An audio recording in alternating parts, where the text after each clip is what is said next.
তেরো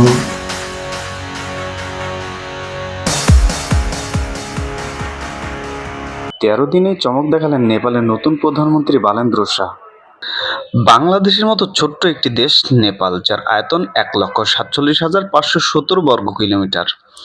ছোট্ট এই দেশটির লোক সংখ্যা প্রায় ৪ কোটি, যেখানে দুর্নীতিতে ভরে গিয়েছিল। মানুষের জীবন হয়ে উঠেছিল দুর্বিষহ। হঠাৎ যেন এমন জীবন মানতে পারছিলেন না নেপালের জনগণ।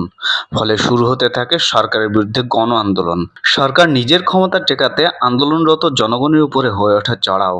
জনগণের উপর চলতে থাকে নির্যাতনের স্টিম রোলার। জনগণ হয়ে ওঠেন আরও বেশি ক্ষিপ্র। একসময় এই আন্দোলন হয়ে ওঠে সরকার পতনের আন্দোলন। জনগণের এমন রেশানলে পড়ে নেপালের সরকারের পতন হয়।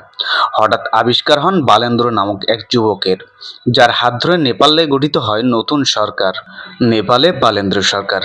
নেপালের জনগণ তাদের আস্থা ও ভরসা তুলে দেন তরুণ এক নেতার হাতে। বালেন্দ্র সরকার নেপালের ক্ষমতা হাতে নিয়েই শুরু করেন ধরপাকড় সহ জনগণের ক্ষমতা প্রতিষ্ঠান। তিনি দুর্নীতির বিরুদ্ধে জিরো টলারেন্স ঘোষণা করেন। তিনি বলেন, আইনের চোখে সবাই সমান, হোক সে কোনো নেতা বা মন্ত্রী বা এমপি। সবাইকে সমান অধিকারে দেখতে চান তিনি। তিনি নিজেও থাকতে চান জনগণের কাতারে। তিনি ক্ষমতা গ্রহণের পর থেকে বিগত ক্ষমতায় থাকা সরকারের সকল এমপি মন্ত্রীদের ধরপাকড় শুরু করেছেন। যারা ক্ষমতায় থেকে এতদিন দুর্নীতি করেছেন তাদের সম্পদের হিসাবের তদারকি করছেন। ফলে জনমতে তৈরি হয়েছে স্বস্তি এবং বিশ্বাস। জনগণ মনে করছেন এত বছর পর তারা একজন সঠিক নেতৃত্ব খুঁজে পেয়েছেন। প্রধানমন্ত্রী বালেন্দ্র শাহ নেপালের সকল জনগণকে সাথে নিয়ে কাজ করতে চান। তিনি চান নেপালের সকল জনগণ সমান অধিকার পাক, ধনী গরিবের মধ্যে কোনো ভেদাভেদ না থাক। তিনি নেপালের সকল জনগণের জন্য স্বাস্থ্যসেবার সমান নিশ্চিত করেছেন। শুধু তাই নয়, তিনি নেপালের গরিব ও মধ্যবিত্ত জনগণের জন্য স্বাস্থ্যসেবা সহনীয় পর্যায়ে নিয়ে এসেছেন।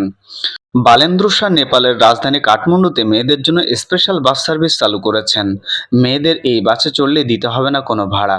সকল বয়সী মহিলাদের জন্য এই বাস সেবা সম্পূর্ণ ফ্রি। ফলে কাঠমান্ডুর মহিলাদের অফিস আদালতে যাওয়াটা খুব সহজ হয়ে উঠেছে।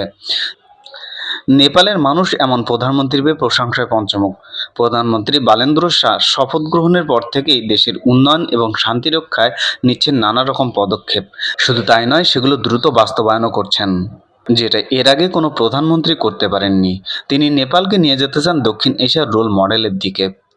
বালেন্দ্র শাহ নেপালের ভঙ্গুর অর্থনীতিকে করে তুলতে চান সচ্ছল। তিনি দেশের উন্নয়নের জন্য সবকিছু করবেন বলে নেপালের জনগণকে আশ্বাস দিয়েছেন। তিনি চান তিনি তার জনগণকে সাথে নিয়ে একসাথে দেশকে এগিয়ে নেবে। তিনি জনগণকে দেশের সার্বভৌম ক্ষমতা মনে করেন। নেপালের জনগণ মনে করেন বালেন্দ্র শাহ যদি সংস্কারের এই ধারা অব্যাহত রাখেন, তাহলে নেপাল হবে বিশ্বের দরবারে উন্নয়নের এক role model. Khairul Bashar, the Financial post.